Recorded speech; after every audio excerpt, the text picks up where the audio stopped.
ঢাকা আসছি 3 দিন হয়ে গেল, কিন্তু এখনো এলাকাটা ঘুরে দেখিনি। এলাকা ঘুরে দেখিনি বলতে এই এলাকায় আমি সব কিছুই চিনি, কিন্তু আবিদ কিছুই চিনে না। তো ওকে নিয়ে বের হয়ে পড়ছি ঘোরার উদ্দেশ্যে। আর আমি তো ডাক্তারের কাছে গেছিলাম, ওখান থেকে আসছি, আসা জ্বর চলে আসছে, এর জন্য এই 2-3 দিন বাসা থেকে বের হইতে পারিনি। একটু রেস্ট নিতেছিলাম, অবস্থা খুবই খারাপ হয়ে গেছিলো। তো এখন আমরা একটু বের হয়ে পড়ছি।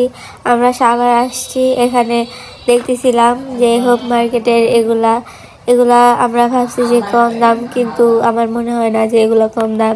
এগুলা মার্কেটের থেকে বেশি দাম চায়। এখানে অনেক বার্গেটিং করতে হবে, কিন্তু আমরা এগুলো পারি না। তো আমরা ঘুরে ঘুরে দেখতেছিলাম, কিছু নেওয়া হয়নি। পুরা রাতের শহরের সাভার এলাকাটা খুব সুন্দরই লাগতেছিল।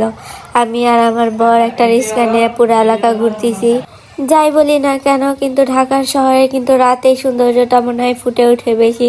আমাদের গ্রামে তো এত রাতে আমরা বের হতে পারি না, কিন্তু এখানে ঢাকার শহরে রাতে শীতের মধ্যে ঘোরার মজাটাই আলাদা। তার উপর যদি আপনার প্রিয় মানুষ থাকে তাহলে তার কথাই নেই। এখানে আমরা রিক্সা নিয়ে ঘুরতেছি। এরপর আমরা চলে আসছি গ্যান্ডাতে। গ্যান্ডাতে এসে ভুড়ি ভাজি নিলাম। এটা আবিদ খাইতেছিল না, কিন্তু আমার খুব পছন্দের একটা জিনিস, এর জন্য আমি খাইছি। এরপর আমার ভাইয়ের দোকানে চলে আসছি, ও একটা কফি খাওয়াইলো। তো কফি খেয়ে এখন আমরা বাসায় চলে আসবো।